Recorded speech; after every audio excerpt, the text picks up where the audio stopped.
C'est un soir du 17 juin 2004. Une jeune femme de 21 ans, prénommée Molly Daniels, engage sa voiture dans l'allée de sa petite maison.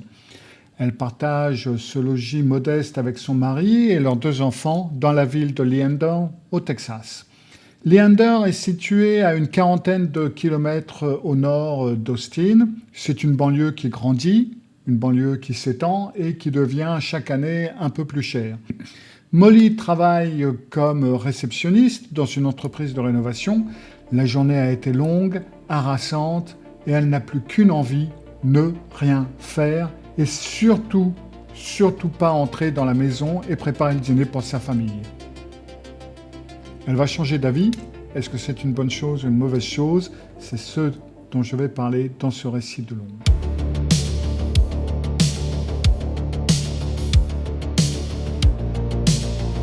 Avant tout, souvenez-vous de vous abonner si ce n'est pas déjà fait. J'espère que c'est déjà fait. Cliquez sur la petite cloche pour être averti lorsque je mets une nouvelle vidéo en ligne. Et bien entendu, mettez un pouce en l'air et commentez sans spoiler pour que tout le monde puisse avoir une bonne expérience. Molly coupe le contact. Elle reste assise dans sa voiture. Elle regarde par la fenêtre. Elle ne pense absolument à rien. Elle est dans le vague. Elle est vidée. Quelques minutes passent, elle se ressaisit, elle rassemble ses affaires, elle sort de la voiture et elle se dirige vers la porte d'entrée. Et dès qu'elle franchit le seuil, sa mauvaise humeur s'efface et disparaît et le bonheur la remplace. Un bonheur immédiat, car la première chose qu'elle entend, c'est le rire de son fils de 4 ans, Caleb, un rire joyeux, incontrôlable. Molly entre dans la pièce du fond et elle voit son fils avec son mari, Clay, et les deux roulent par terre, ils se chatouillent, et à côté d'eux, leur fille de 1 an est assise sur le tapis, et elle aussi, elle rit, elle applaudit, et elle regarde la scène. Clay est sous Caleb, il s'arrête une seconde, il lève les yeux, il aperçoit Molly et il lui sourit. Molly lui rend son sourire. Clay et Caleb retournent à leur lutte, la petite d'1 an continue à rire, à applaudir. Molly ressent une satisfaction soudaine. C'est merveilleux d'avoir une famille à soi. Un grand sourire sur le visage, elle se dirige vers la cuisine pour préparer le dîner. Alors, la vie a été difficile pour la famille Daniels ces derniers temps. Difficile sur le plan financier. Leander, comme je l'ai dit, devient de plus en plus cher chaque année. Clay a 2 ans de plus que Molly, il a 23 ans, il est mécanicien, mais il est sans travail depuis des mois maintenant, donc il reste à la maison avec les enfants. Molly, elle a un emploi de réceptionniste, le salaire est maigre et au final, la famille s'en sort tout juste. Malgré les difficultés financières, Molly éprouve de la reconnaissance. Clay est très bon avec leurs enfants, surtout avec Caleb, le garçon de 4 ans, car Caleb est en réalité le fils de Molly issu d'une relation précédente. Molly craignait à la base que Clay ne le traite pas comme son enfant, mais Clay s'est investi, il est devenu le père de Caleb. Caleb considère Clay comme son père et cette relation est tout aussi proche que s'ils étaient biologiquement liés. Ça touche Molly très profondément. Ce soir-là, la famille dîne ensemble et ensuite Molly et Clay mettent les enfants au lit, puis ils regardent la télévision ensemble et après un moment, Molly explique qu'elle est fatiguée et qu'elle va se coucher. Clay lui dit qu'il va rester un petit peu, le couple s'embrasse, ils se disent bonne nuit et Molly monte à l'étage. Vers 22h45 ce soir-là, Molly est allongée dans le lit, elle est sur le point de s'endormir et elle entend la porte d'entrée s'ouvrir et se fermer, elle entend la voiture démarrer et la voiture quitter l'allée. Ça ne l'inquiète pas plus que ça parce que plus tôt ce soir-là, Clay avait mentionné qu'il allait aller voir sa mère et qu'il allait passer donc ce soir. Il a quelques livres de poche à lui rendre. Donc Molly se dit que c'est probablement ça et elle se rendort tranquillement. Le lendemain matin, Molly se réveille à 6h, elle se retourne et elle peut voir que Clay n'est pas au lit. Ça ne l'inquiète pas plus que ça parce que Clay se lève souvent très tôt, donc Molly sort du lit, se dirige par la fenêtre pour regarder l'allée en contrebas et elle s'attend à voir leur voiture puisque Clay est forcément rentré et dans la maison. Mais dans l'allée, il n'y a pas de voiture. Alors là, Molly commence à paniquer. Elle descend, elle regarde autour de la maison, elle regarde dans les différentes pièces, Clay n'est pas là, elle prend le téléphone et elle appelle la mère de Clay. La mère de Clay répond donc au téléphone et Molly lui demande « Est-ce que Clay est avec vous? Il a dit qu'il allait passer hier soir, je l'ai entendu partir. Il est toujours chez vous ?» Non, il n'est pas ici. En fait, je ne savais même pas qu'il allait passer hier soir, il ne m'a pas contacté. Bah, écoutez, il n'est pas à la maison. Le trajet entre la maison et chez vous, ça fait 65 km, c'est dangereux.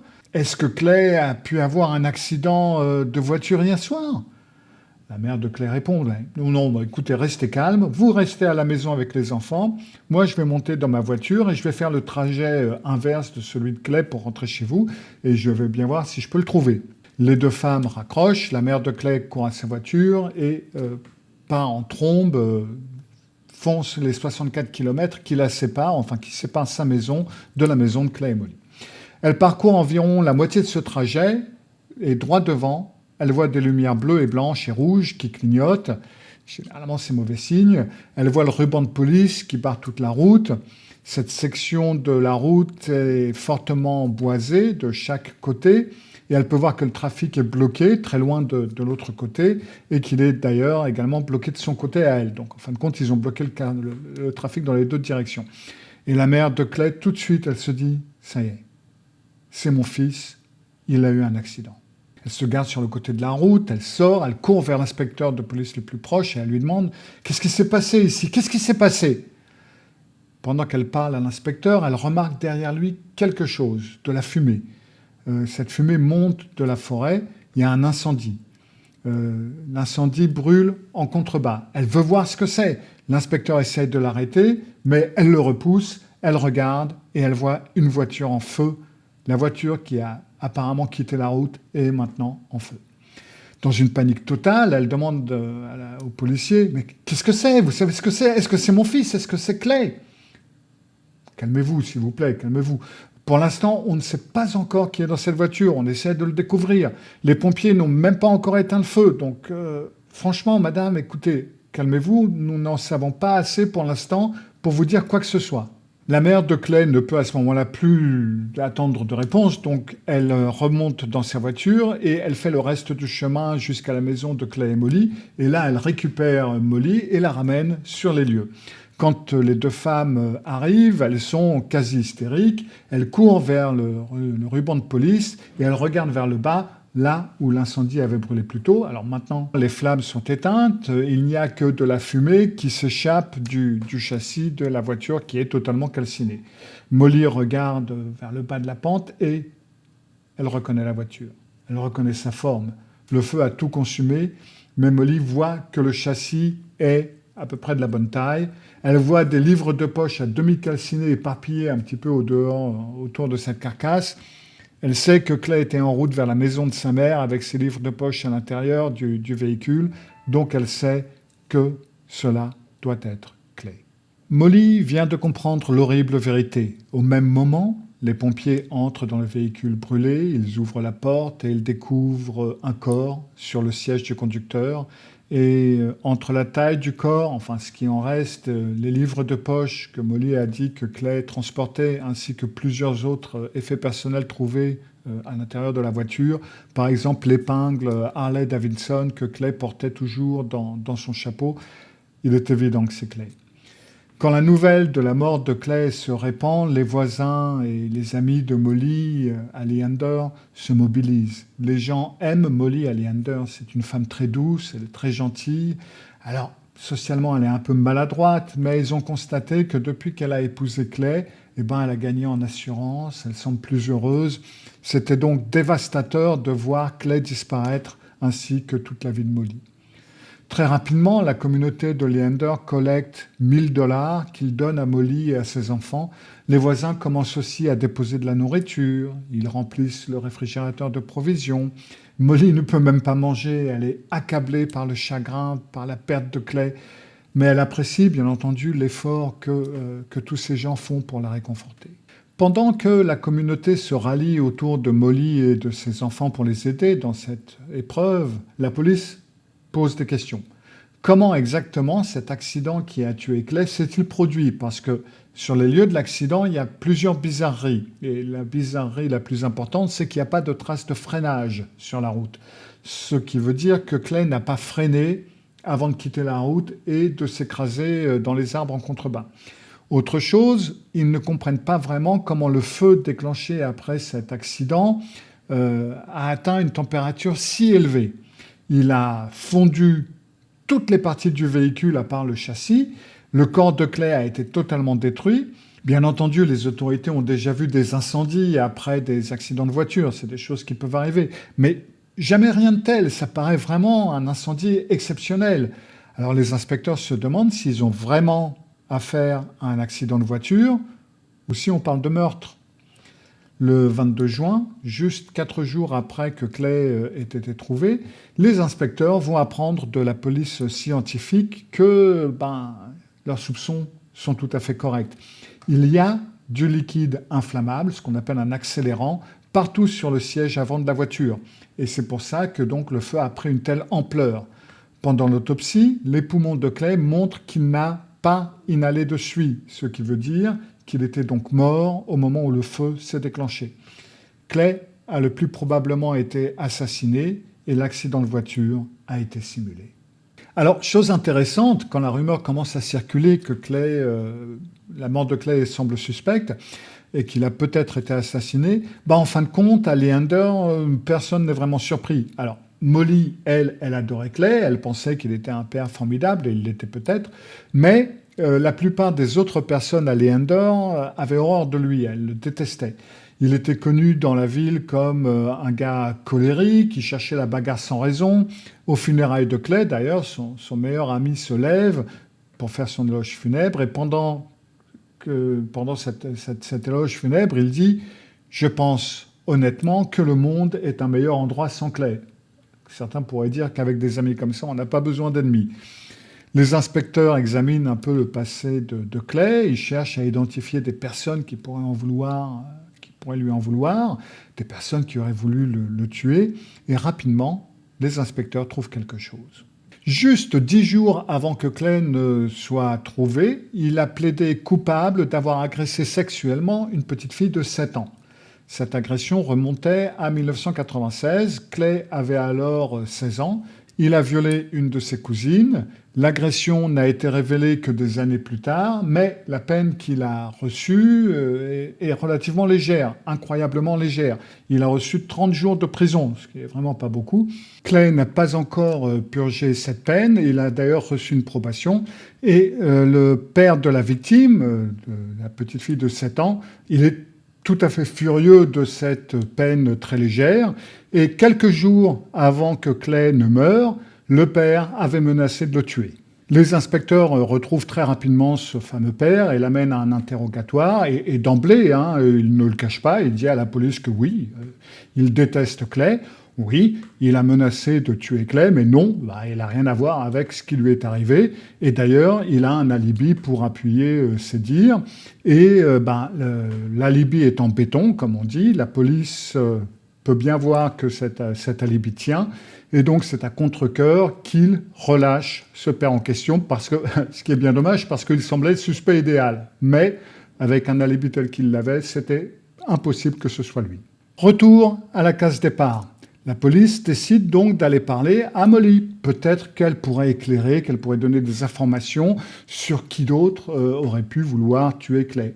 Alors, dans leur conversation précédente avec Molly, la police la jugeait très polie et bien entendu en même temps très bouleversée par la situation, ce qui est tout à fait logique. Mais cette fois, quand les inspecteurs se présentent à la maison de Molly, elle les amène à la cuisine pour qu'ils puissent prendre place et parler un petit peu. Molly n'est plus tout à fait la même. Et dès qu'il lui demande « D'après vous, qui aurait pu vouloir tuer votre mari ?» Elle devient impatiente. « J'ai pas le temps pour ces questions, mais vous savez quoi? D'après moi, Clay, il était déprimé parce qu'il avait cette peine de prison qui l'attendait. Il voulait pas la purger, donc probablement il s'est suicidé. Je pense que c'est ce qui s'est passé. Et maintenant, foutez-moi la paix, quittez ma maison. » Alors, les inspecteurs ne font pas d'histoire, ils n'insistent pas, ils se lèvent, ils partent. Mais une fois qu'ils sont de retour dans la voiture, ils se regardent et ils se disent quand même que la façon d'agir de Molly est quand même très suspecte. Ils pensent qu'elle en sait apparemment plus sur ce qui est arrivé à Clay et qu'elle essaie de dissimuler quelque chose, de se débarrasser de la police en quelque sorte qui commence à devenir trop envahissante. Donc au cours des semaines suivantes, la police enquête sur Molly. Alors, il découvre pas mal de choses qui renforcent quelques soupçons à son égard. Premier élément suspect, le contrat d'assurance vie de 110 000 $ de Clay. Molly a droit à cette somme. Molly a appelé la compagnie d'assurance presque sans arrêt tous les jours.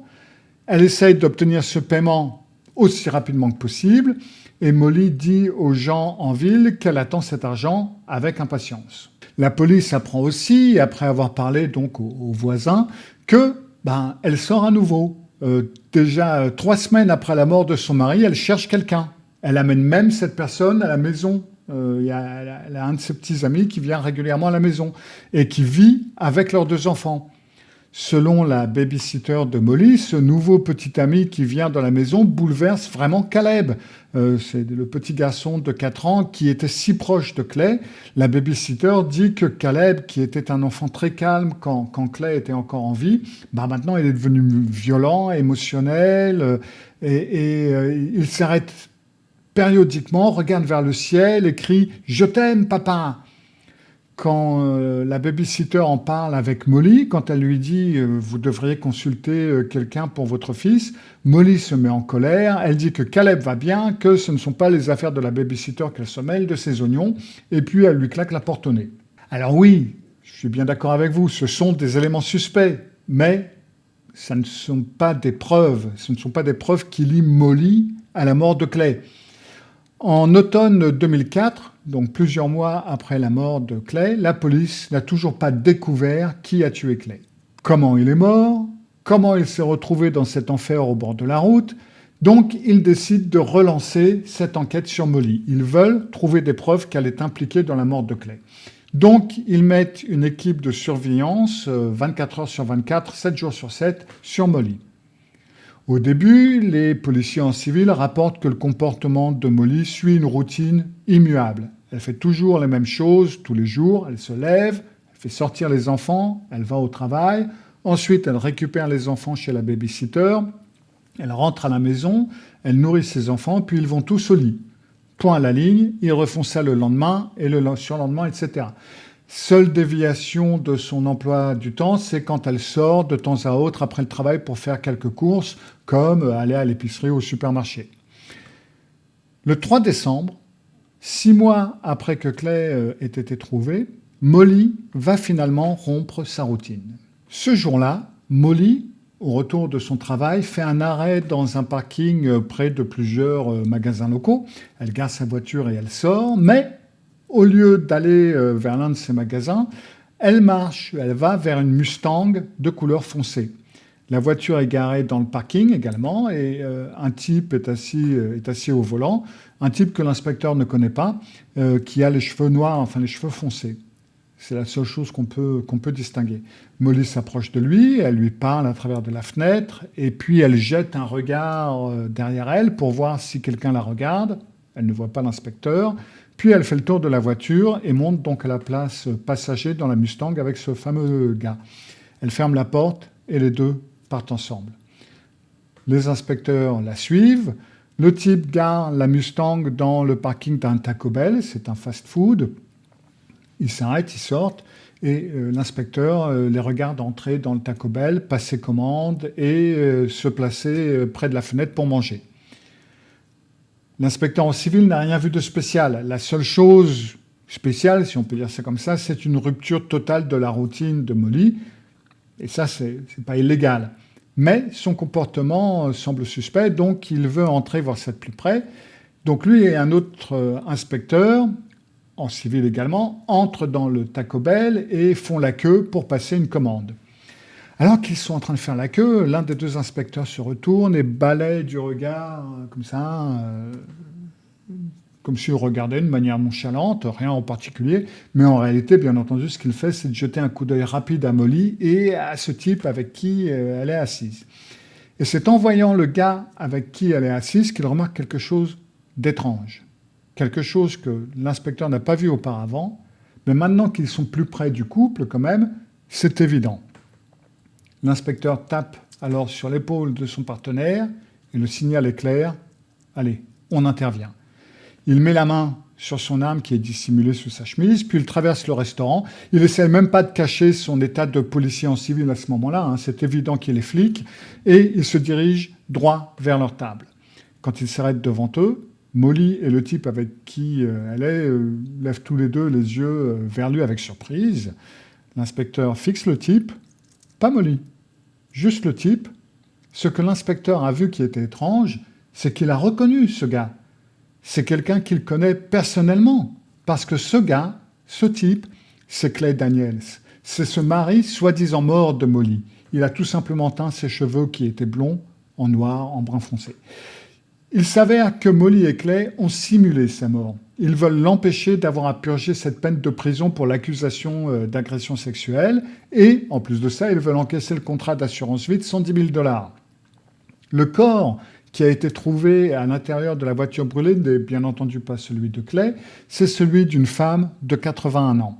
Elle s'appelait Charlotte Davis, elle était décédée en 2003, elle souffrait de déficience mentale, elle avait été enterrée dans le cimetière de Pebblemont, c'est un cimetière isolé, une zone utilisée pour les personnes qui n'ont pas les moyens de payer une concession ou qui n'ont peu ou pas de famille.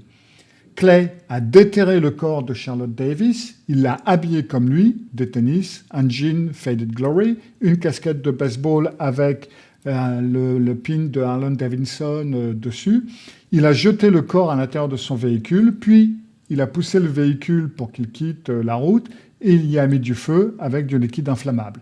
C'est pourquoi il n'y a pas de traces de freinage sur la route et ce n'était pas un accident de voiture, c'était même pas un meurtre. Tout ça, ça avait été simulé. Donc après cette simulation, ça a bien fonctionné. Les gens croyaient que Clay était mort, se demandaient comment il était mort, etc., etc.